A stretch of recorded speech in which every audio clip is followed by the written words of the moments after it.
Hello everyone, my name is Devendra Sharma and I welcome you all to my performance tutor Brahma series का ये एक और question आपके सामने आ रहा है।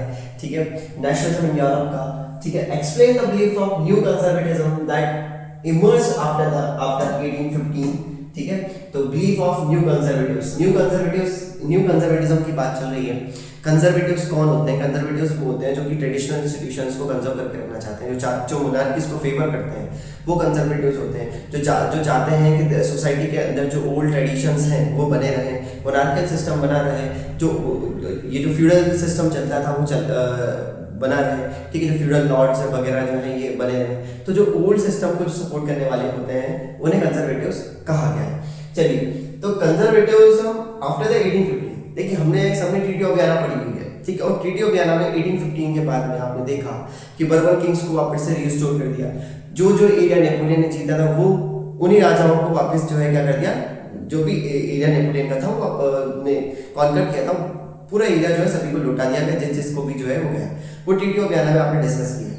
तो उस after the treaty of Vienna, after the defeat of Napoleon Bonaparte, ये जो न्यू कंजर्वेटिव, जो नई गवर्नमेंट्स आती हैं, जो न्यू यूरोपियन गवर्नमेंट आती है, मतलब जो न्यू मोनार्क्स आते हैं, ये जो न्यू कंजर्वेटिव मोनार्क्स आते हैं, इनके बारे में पढ़ने वाले हैं कि इनकी अब जो कंजर्वेटिज्म की जो आइडियोलॉजी थी उसमें थोड़ा बहुत हमको क्या चेंजेस देखने को मिले। चलिए, पहला तो जैसे कि कंजर्वेटिव्स वो होते हैं जो कि बिलीव जो हमेशा चाहते हैं कि जो एस्टैब्लिश ट्रेडिशनल इंस्टीट्यूशंस हो स्टेट के, और सोसाइटी जो है, जो चर्च है, सोशल हायरार्की जो है बनी रहती है, जो first state, second state, third state जो है सोशल हायरार्की जो बनी हुई है, प्रॉपर्टी जो है, फैमिली जो है, इन सब को जो है ये लोग प्रिजर्व करना चाहते हैं। ये चाहते हैं कि मोनार्की बनी रहे, ये चाहते हैं कि जो ट्रेडिशनल इंस्टीट्यूशंस लाइक मोनार्की वगैरह जो है वो बने रहे।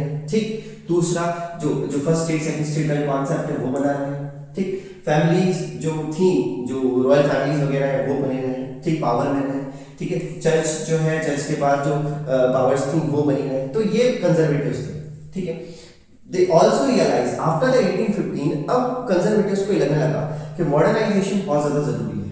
ठीक है, मतलब मॉडर्नाइजेशन के थ्रू भी हम अपने आप को क्या कर सकते हैं, हमारे इंस्टीट्यूशंस को हम स्ट्रॉन्ग बना सकते हैं, हमारे इन ट्रेडिशनल इंस्टीट्यूशन को, इट मींस हमारी मोनार्कियल सिस्टम को हम क्या कर सकते हैं, स्ट्रॉन्ग बना सकते हैं। हमको कोई जरूरी नहीं है कि हम उसी सोसाइटी में वापस जाएं जो कि रेवोल्यूशंस के पहले की सोसाइटी थी। लाइक जो 1789 जो फ्रेंच रेवोल्यूशन के पहले जो जिस टाइप की सोसाइटी थी, उस पर्टिकुलर सोसाइटी में जाना, उस पर्टिकुलर टाइम पीरियड में जाने की कोई जरूरत नहीं है हमारे इंस्टीट्यूशन को स्ट्रॉन्ग करने के लिए। हमको यदि अब हमारे इंस्टीट्यूशन को स्ट्रॉन्ग करना है तो हम जो मॉडर्नाइजेशन के थ्रू भी हम क्या कर सकते हैं, हमारे पर्टिकुलर इंस्टीट्यूशंस को स्ट्रॉन्ग बना सकते हैं।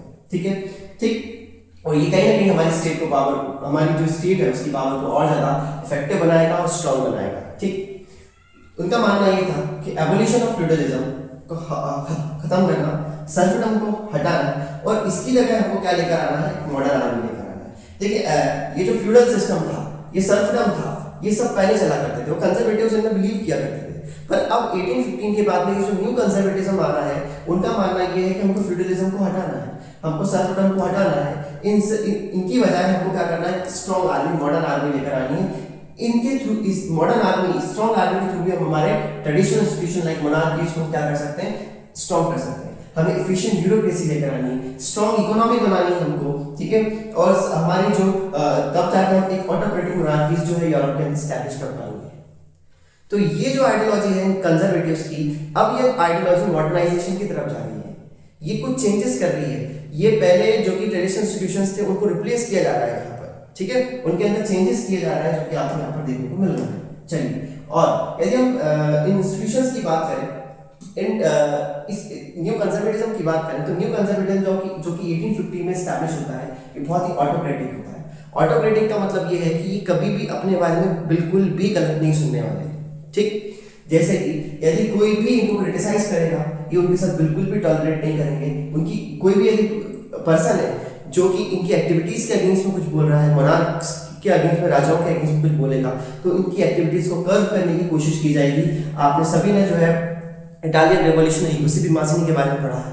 ठीक है, यूसेपी माज़िनी जो थे वो क्या बना रहे थे, सीक्रेट सोसाइटीज बना रहे थे। क्यों सीक्रेट सोसाइटीज? क्योंकि जो मोनार्क्स थे वो उनकी एक्टिविटीज को क्या कर देंगे, अदरवाइज यदि वो ओपनली आकर बोलेंगे तो क्या होगा, उनकी एक्टिविटीज को करने ही नहीं दिया जाएगा। ठीक है। इसलिए वो, और इसके लिए क्योंकि वो कर रहे थे, वो रिवॉल्यूशनरी एक्टिविटीज करी थी, इसलिए उनको एक्साइल कर दिया गया था किसी भी माजी को, ठीक है। तो ये जो रिवॉल्यूशन, ये जो आपको न्यू कंजर्वेटिव्स नजर आ रहे हैं आफ्टर द 1815, ये थोड़े से ऑटोक्रेटिक है। इनके अगेंस्ट में कोई भी बोलेगा, इनके नजर किसी को कोई भी क्वेश्चन करेगा इन ऑटोक्रेटिक गवर्नमेंट्स को, तो उनकी एक्टिविटीज को रोकने की कोशिश की जाएगी बाय दिस कह सकते हो कंजर्वेटिव्स, ठीक है। Most of them impose censorship laws, बहुत सारे जितने भी कंजर्वेटिव्स थे, मतलब जो राजा थे, मोनार्क्स थे आफ्टर 1815, सेंसरशिप लॉज इंपोज करते हैं।